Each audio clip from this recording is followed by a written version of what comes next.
Was getting caught part of your plan? Of course. No. L'autre du courrier fond.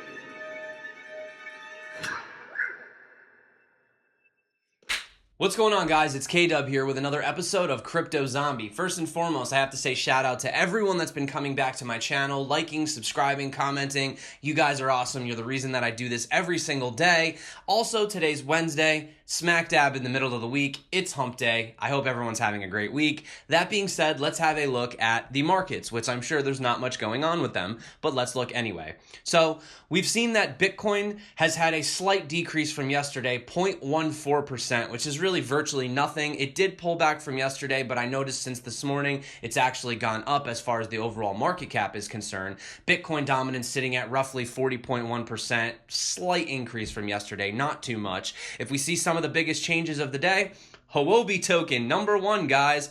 Now, I don't want to be that guy, but did I not tell you huobi token in the live stream the other day? I'm telling you, huobi's they've been just doing so much in the background. They potentially could be Binance's biggest competitor. Not to say that they'll overtake Binance, but when you do look at the Binance market cap and you compare it to that of huobi token, I think huobi token has a lot more room to grow. So if I was looking to get involved potentially in an exchange token, I would look at huobi token. Not financial advice. Now, let's move on and talk about what the biggest announcement of the day was that everybody's talking about. So this is the fact that Bithumb got hacked for roughly $30 million. So everybody's been talking about this. They've been tweeting about it as well. Now, the exchange did say that it was going to compensate the users after the hack. They said notice for suspension of all deposits and withdrawal services. We checked that some of the cryptocurrencies valued about $30 million was stolen. These stolen cryptocurrencies will be covered by Bithumb and all of our assets being transferred to Cold Wallet. Now, what's interesting is that they had a tweet out this morning, but then that tweet got taken down, and now they just have it where it says, we urgently ask our valuable customers not to deposit any funds into Bithumb wallet addresses for that time. So basically, they did put a tweet out, they took the tweet down, but it looks like hopefully they will be taking care of this. Now, here's the thing as well. So we have this story also developing. So you have the South Korean Ministry of Science and Technology, the MIC. They've launched an investigation into the theft of the $30 million. The ministry said that as soon as it reported the Bithumb hack, the Korea Internet and Service Agency joined an urgent investigation into the case. The ministry now plans to analyze the cause of the theft in cooperation with the police and other agencies. MIC says it's been investigating the security levels of 21 crypto exchanges between January and March of this year and has confirmed that most of them have security vulnerabilities. We've seen these hacks growing and growing, guys. More and more and more. People are just not wanting to leave their money on the exchanges. And then they go on to explain that these weaknesses include insufficient network isolation, an absence of monitoring systems for abnormal or suspicious activities, and inadequate cryptographic key and password security management. In 12 exchanges, the MIC found the complete absence of a security system. So this is a problem we are going to see moving forward, especially with these hackers.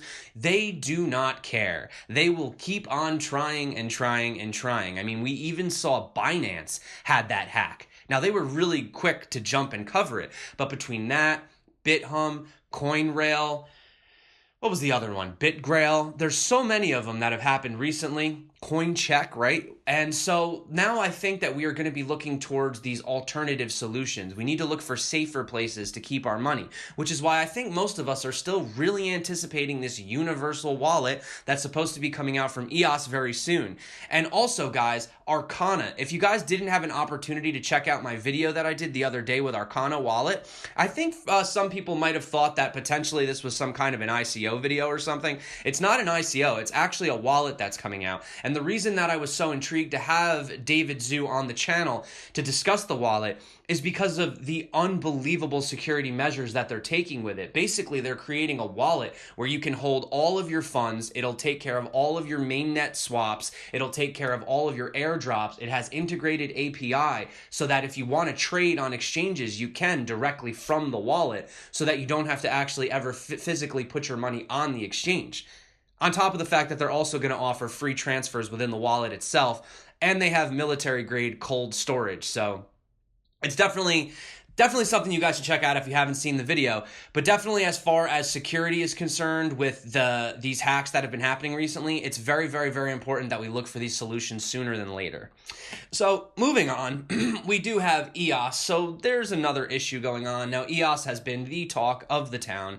Everybody's just so excited to talk about all the issues that EOS has been having recently. So if we have a look, they say that the 21 block producers of the cryptocurrency have unanimously decided to freeze 7 EOS accounts that were suspected to be carrying stolen funds. So the EOS Constitution requires such decisions to be made by arbitration bodies. The block producers are only supposed to execute its decision. EOS Core Arbitration Forum, or the ECAF, the arbitrary body in this case, refused to freeze the accounts. The body cited lack of authority to issue the order. Since there is only an interim constitution in place that has not been ratified by the EOS community. So irrespective of this, the block producers decided to both examine the evidence and take the decision upon themselves. So essentially, they basically ignored the ECAF and just went ahead and decided that they were just going to freeze these accounts anyway, right? So you have some people coming out saying that this is kind of uncool. Nick Szabo said, in EOS, a few complete strangers can freeze what users thought was their money. Under the EOS protocol, you must trust a constitutional organization comprised of people you will likely never get to know. The EOS Constitution is socially unscalable and a security hole. Now, there have been a lot of people rebuttaling this as well, saying, well, it's not a bunch of people you don't know. They are delegates. They are voted in. But I do have to come to EOS's defense because there is just this inevitability that no matter what, in all of these blockchains and all of these scalable solutions, these projects, there's going to be issues. There's going to be problems with the code no matter what. Yeah, it was a $4 billion ICO. That's a lot of money to have some bugs in the code. But you know what? Like I like to explain to everybody, when you download software, when you download updates on your phone, do you still not get those notifications for bugs? And these are huge, huge companies, Google, Apple, right? There's still bugs in the code. So we do have to be understandable about things like that. And as far as the Constitution is concerned, with them being able to do this and just basically decide to just freeze an account, does that seem a little bit too centralized? It might be, but I think people knew what they were getting into back at the time. I think when we had spoken about this, people were aware of the fact that EOS is slightly centralized. You know, granted, it's decentralized with the 21 block producers, but it is slightly centralized in comparison to some other things. So there are trade-offs, and we knew this going into it. So it's not surprising to me that people are, you know, saying what they're saying about it. So then you have really good news coming out of Vechain. So on the flip side, they say call for tech forces of Vechain community. So far, we have received only a few minor issues and 0 critical. We need your help to look at things more seriously, and I will personally double the reward of a bounty for bug hunting. So on the flip side, you have Vechain doing very, very, very well. 0 critical issues whatsoever, and you have Sunny Lou saying, I will double the reward if anyone can find a bug. So those are just two kind of opposite spectrums of the coin. Now, talking about a little bit of adoption and things that have been going on lately, you do have Brian Armstrong, the co-founder and CEO at Coinbase. He actually made a series of tweets. It wasn't specifically just for us. It was actually more for the recent additions to the team. He wanted to almost console them a little bit because a lot of people were like, what is going on with crypto? This is crazy. What's going on with the market? So this is a little bit of an older graphic, but he took the opportunity to basically show how these were like the worst crashes of all time back when they had happened. And then when you compare them on the chart today, they really don't matter. Although this chart is a little older because, as you guys know, we're down here right now. But I guess the whole idea is, you know, we were down here and then we went up and then all that bear period and then back up again. So he does go down to explain a little bit more. He says, when there's hype, people are irrationally exuberant. When there is despair, people are irrationally pessimistic. Neither is true. Reality is always somewhere in the middle, more correlated with real usage transactions per day, which has increased tremendously, by the way, than the price. He said, after many years of this, I've come to enjoy the down cycles in crypto prices more. It gets rid of the people who are in it for the wrong reasons, and it gives us an opportunity to keep making progress while everyone else gets distracted. That is a really nice statement coming out of Brian Armstrong. And the interesting thing that I wanted to point out, I'm not sure if you guys can see this just above my head here, but look at this. So Bitcoin Google Trend searches have been on a steady decline since February 4th. Literally, it's just gone down since. There's been no upticks whatsoever. And then all of a sudden right here, we've just had a little bit of peak interest in Bitcoin just within the past few couple weeks. I find that to be pretty interesting, guys. So there has been an increase in search results or people searching for Bitcoin. Does that mean that the interest is coming back? I sure hope so, but we will definitely have to see. But when you talk about Bitcoin and the next rally that's coming, if you guys remember, we had taken a look at that Brave browser article the other day that was discussing that it could potentially be the use case of basic attention token that could start the next bull run. Now, this was just somebody's opinion. This isn't any type of analysis that we all agree on, but there was that concept of if you have a usable token like the basic attention token and people start actually adopting the Brave browser, and then that creates that incentive, could that kind of start the rally by showing people, look, this has a real world use case? So I wanted to talk about this a little bit. So Brave says we're now ready to start voluntary testing of our ad model before we scale to further user trials. Once we're satisfied with the performance of the ad system, Brave ads will be shown directly in the browser in a private channel to users who consent to see them.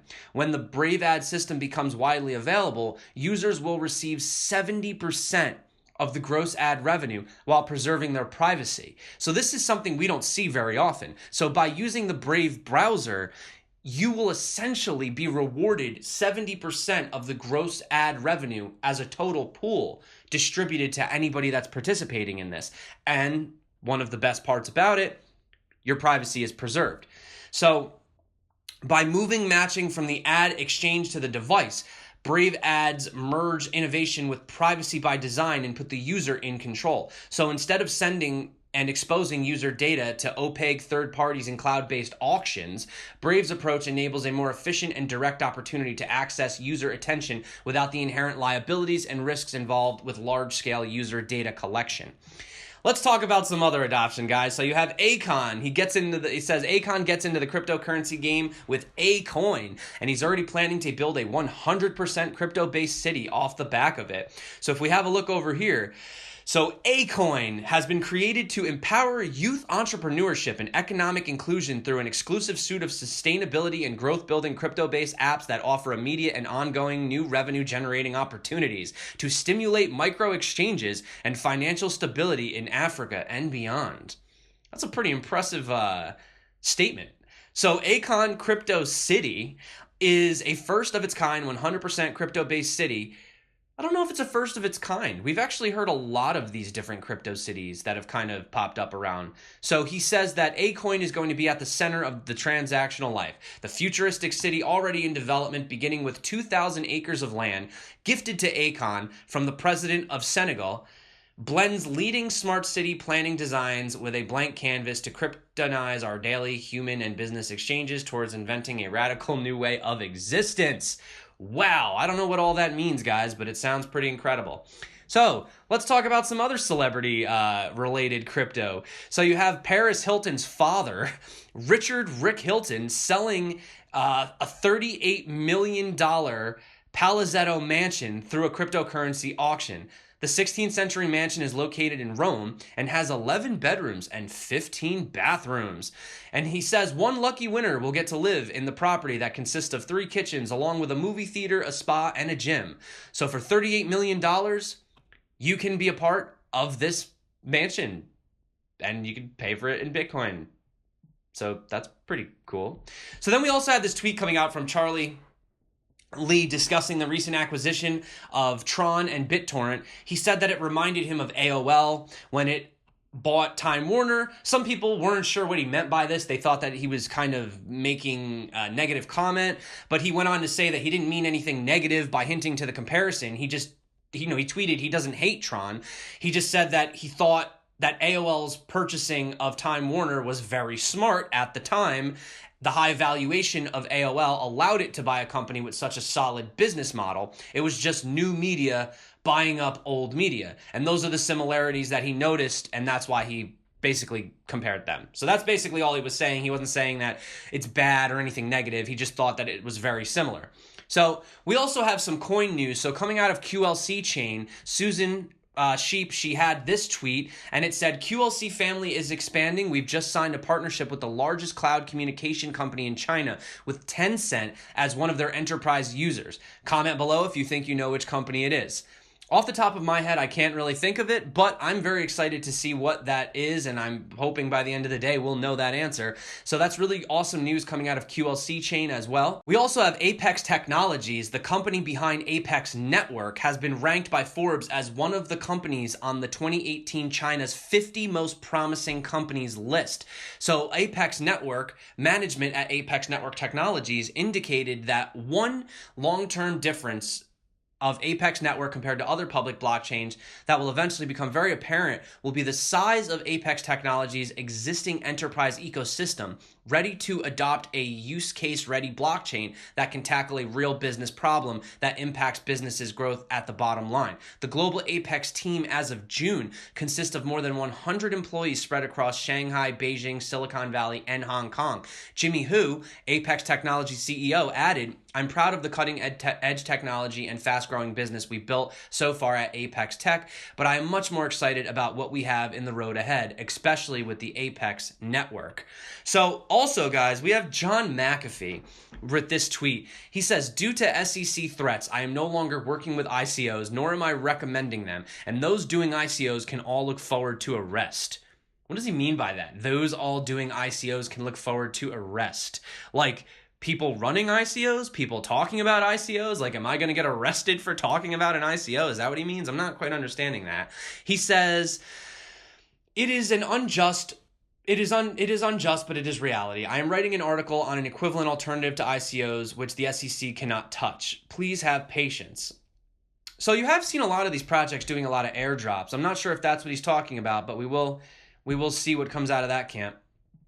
We also have Goldman Sachs CEO Lloyd Blankfein reiterated his positive stance on cryptocurrencies in an interview with Bloomberg. When asked about the chances of a crypto becoming a real issue, Blankfein said that the adoption of cryptocurrencies like Bitcoin could happen similarly to how the adoption of paper money, which replaced gold and silver coins, has happened. According to Blankfein, it is too arrogant to argue that cryptocurrencies cannot be adopted on a large scale only because they are uncomfortable or unfamiliar. But there is a lot of things that weren't for me in the past that have worked out very well. If it was 20 years forward and it worked out, I could tell you why it worked out. But based on everything that I know now, I'm not guessing that it will work out. So basically what he's saying is he doesn't know. He's saying he doesn't know. He has no real stance on it. He's saying he doesn't understand it, but the fact that he doesn't understand it doesn't mean that it isn't something that could potentially be, earth-shattering, essentially. So that's basically what he had to say about that. And just to end this on kind of a funnier, kind of interesting note, I found this little thing. It said, if cryptocurrencies were bridges, so you have Bitcoin with all its pillars of decentralization, and then Bitcoin Cash with its 32 megabyte blocks.